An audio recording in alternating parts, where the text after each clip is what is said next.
Sportsline 9 presents Bowl Bedlam 84, a preview of Saturday's game between the Cowboys and the Sooners. Tonight's show is brought to you by Online Computers Plus, state-of-the-art simplicity at Hefner and May, and by the McDonald's restaurants in the greater Oklahoma City area. And now your host, Sports Director John Snyder. Hello again. The game tomorrow in Norman has been pretty well analyzed from any angle you may desire. Offense, defense, head coaches, run versus pass, tradition versus a building tradition, etc., etc. One thing we haven't spent a great deal of time talking about is the kicking game. That may decide things. It was the difference 1 year ago. This is 46 yards, so he's got the range. He's showing that. The question is, does he hit it correctly? Scott Case is the holder. Atkins the snapper. The ball is down. It's long enough, folks. Well, the Sooners and it's good. The Sooners lead it 21-20, and Tim Leisher's being mobbed, and why not? It really gets magnified in a game like this. Like you just said, down there in 82, we've got the momentum swung and feel like got things kind of going our ways. It's in the last play of the third quarter, then fumble a punt down there and deep in our territory that allows OU to score and go ahead. Last year it got real crazy. You know, onside kick hits a guy. Lasher kicks a last-minute field goal, last-second field goal, what have you. But surely you get in a game like this, and you know, if a lot of things, other things are even, then the kicking game is probably going to be the difference. Tim Lasher has had a good year, successful on 9 of 12 field goal attempts, including this one that turned out to be the game winner at Nebraska. But the Cowboys kicker has had not only a great year, but a great career. Larry Roach has kicked 68 field goals at OSU, the third best in NCAA history. He's the all-time field goal leader in the Big Eight, and last week became Oklahoma State's all-time leading scorer with 294 points. It seems like yesterday I was a freshman up here, and you know, now I've got the record, and it was always something in the back of my mind the past couple games. You know, I was worried about it, whether I was going to get it or something like that, and now I've got it. It's just, you know, one less thing for me to worry about now. When I go out and kick, I can just, you know, be more relaxed, and you know, I'm glad I got it. But you know, someday somebody like Thurman or somebody else is going to come along and break it. So we're going to need points. You know, there's such a good defensive football team, and both teams are going to need points on the board, and I think anytime you get the opportunity, you're going to have to go for the points. I feel much more comfortable. You know, a year of experience always helps people, and I feel a lot better this year. Leisher and Roach are both from the Dallas area. Two of the many Texans in the game tomorrow. We'll hear from Oklahoma natives on both sides of the field in just a moment.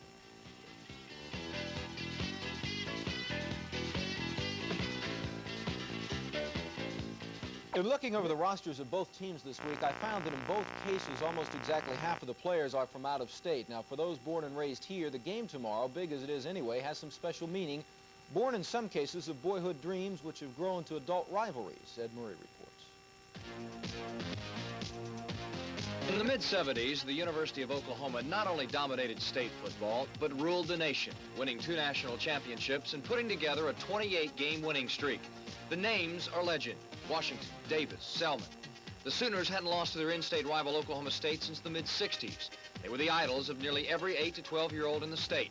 Saturday, some of those youngsters will take the same field as their heroes in the biggest game ever against OSU. I've always been an OU fan since I've grown up. I've been totally committed to Sooner football, so I've always had a negative attitude toward Oklahoma State.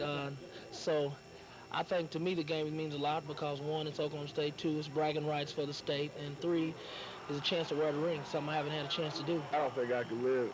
I think I'd have to take a vacation, and I mean, I have to live around, you know, I'm from Oklahoma, and I have to live with people antagonizing about OSU, how good they are. So I think having to live around, live in the state of Oklahoma with the fact that OSU beat Oklahoma is something that I don't think I could live with. I myself, for some reason, I'd rather beat OSU than I would Texas. I mean, that's the way I feel about the game.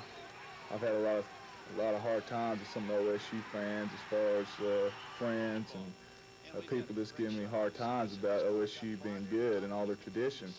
OSU's got their good team, but I don't think the tradition is that of Oklahoma's. But there will be another group of players on that field Saturday who, as youngsters, remember another game in the mid-'70s, 1976 to be exact. The last year Oklahoma State beat the Sooners, and it happened in Norman. While true that as preteens, many of the present OSU players that grew up in Oklahoma idolized the Sooners like any normal child would, those loyalties have reversed themselves 180 degrees. These Cowboys want to relive the spirit of '76. This Orange Bowl National Championship, really, it's a big thing to me, but I think one of the biggest thing to me is playing OU. You know, I always wanted to beat OU since, you know, I come to school up here and we come close last year. You know, the Orange Bowl's on the line, National Championship's on the line, but I just like to just beat OU. When I was coming up, I was an OU person. I always wanted to play ball for OU. Then when I got the chance to, you know, to play major college football, I came up here and I really liked it. And I just fell in love with the school.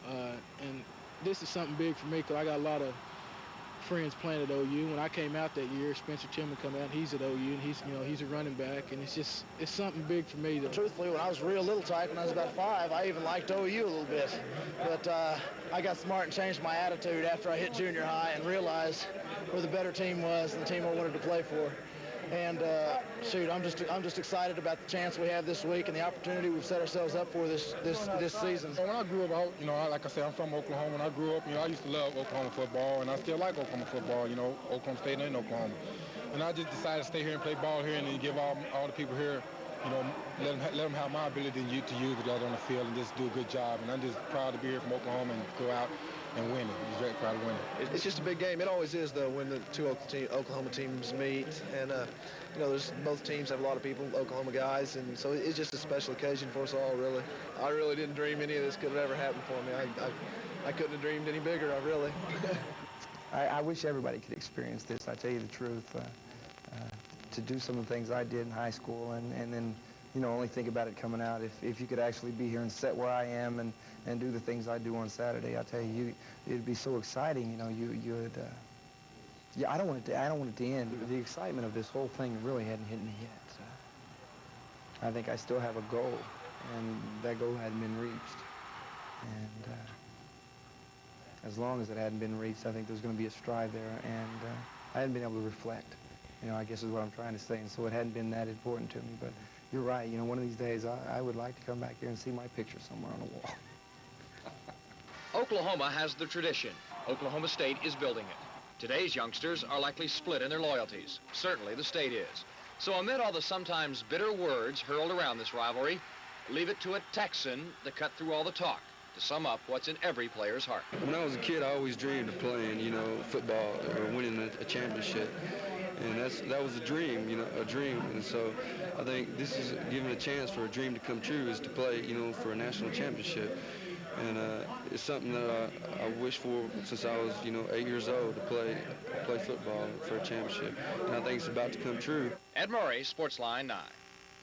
This game has almost taken on a life of its own this week, and without getting up on a soapbox, I hope that people remember that those involved are just that, people, not robots and not ivory pieces on a chessboard. Now, there will be some heroes tomorrow, maybe a couple of goats, but everyone involved in the game has a story. Think of Danny Bradley at Kansas earlier this year crying his eyes out because his team was losing and he could do nothing about it. Or Oklahoma State quarterback Rusty Hilger, given a scholarship 5 years ago as an afterthought. Very few thought that he would make it, but he will quarterback 3 OSU bowl teams, and no one else has done that. Or Oklahoma State's Matt Monger, a walk-on from Miami, hoping to play a little bit, instead turning into an all-conference player. Or Andre Johnson and Keith Stanberry, almost killed in that auto accident. They'll watch the game from the sidelines tomorrow in wheelchairs. Or Pat Jones, who said recently he felt 150 years old. He'll probably get a lot older tomorrow, or depending on how the game goes, perhaps younger. The point being, the two teams have given us all something to be proud of, win or lose tomorrow. It's the icing on the cake of a great season. Enjoy. It might not work out quite this way again. Thanks for watching. Good night.